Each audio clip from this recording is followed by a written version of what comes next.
4 லட்சம் கோடி ஊழல் அதிர்ந்த அறிவாலயம். ஆட்டம் கண்ட திமுகவின் அஸ்திவாரம் மொத்தமாக மாறிய களம். தமிழகத்தின் 2026 சட்டமன்ற தேர்தலை நோக்கிய அரசியல் களம் தற்போது அனல் பறக்க தொடங்கியுள்ளது. குறிப்பாக திமுக அரசின் கடந்த 5 ஆண்டு கால நிர்வாகத்தில் எழுந்துள்ள பல்வேறு புகார்கள் எதிர்க்கட்சி கூட்டணியான அதிமுக பாஜகவுக்கு மிக பெரிய அரசியல் ஆயுதமாக மாறியுள்ளன. இந்த நிலையில் அதிமுக பாஜக கூட்டணி குறித்து புதிய சர்வே முடிவுகள் வெளிவந்து அறிவாலய குடும்பத்திற்கு இடியை இறக்கியுள்ளது. அதோடு உதயநிதியின் முதல்வர் கனவிலும் மண்ணை அள்ளி போட்டிருக்கிறது. தற்போது வெளியான சர்வே முடிவுகளில் பாஜக கூட்டணியின் 37% வாக்கு வங்கி உயர்ந்திருக்கிறது.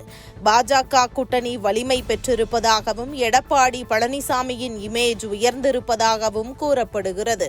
மேலும் அமித்ஷா எடப்பாடி பழனிசாமியின் காம்போ சக்சஸ் ரேட்டை எட்டியிருக்கிறது. திமுக ஆட்சி பொறுப்பேற்றது முதல் நிர்வாகத்தின் அனைத்து துறைகளிலும் ஊழல் மலிந்து விட்டதாக மக்கள் நேரடியாகவே குறை கூற ஆரம்பித்து விட்டார்கள். இந்த குற்றச்சாட்டு மக்கள் மத்தியில் பெரும் தாக்கத்தை ஏற்படுத்தியுள்ளது.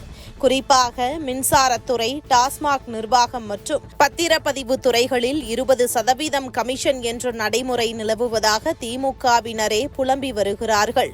மேலும் அண்மையில் அதிமுக பொதுச் செயலாளர் எடப்பாடி பழனிசாமி அவர்கள் திமுக ஆட்சியில் சுமார் 4 லட்சம் கோடி ரூபாய் அளவிற்கு ஊழல் நடந்திருப்பதாக ஆளுநரிடம் புகார் அளித்திருப்பது அரசியலில் பெரும் பரபரப்பை ஏற்படுத்தியது.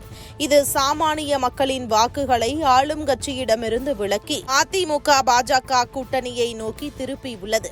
மறுபுறம் தமிழகத்தின் சட்டம் ஒழுங்கு நிலைமை மிக மோசமான நிலையை எட்டியிருப்பதாக புள்ளி விவரங்கள் சுட்டிக்காட்டுகின்றன.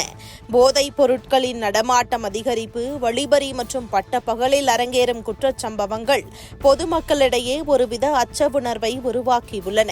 குறிப்பாக பெண்கள் மற்றும் மாணாக்கர்களுக்கு பாதுகாப்பற்ற சூழல் நிலவுவதாக கூறப்படும் புகார்கள் ஆளும் கட்சிக்கு பெரும் பின்னடைவாக மாறியுள்ளன.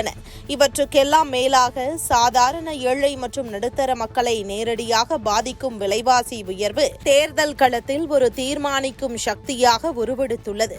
அத்தியாவசிய பொருட்களான பருப்பு, காய்கறிகள் மற்றும் சமையல் எரிவாயுவின் விலை உயர்வு ஒருபுறம் இருக்க, தமிழக அரசு உயர்த்திய மின்கட்டணம் மற்றும் சொத்து வரி உயர்வு போன்றவை மக்களின் வாழ்வாதாரத்தை வெகுவாக பாதித்துள்ளன.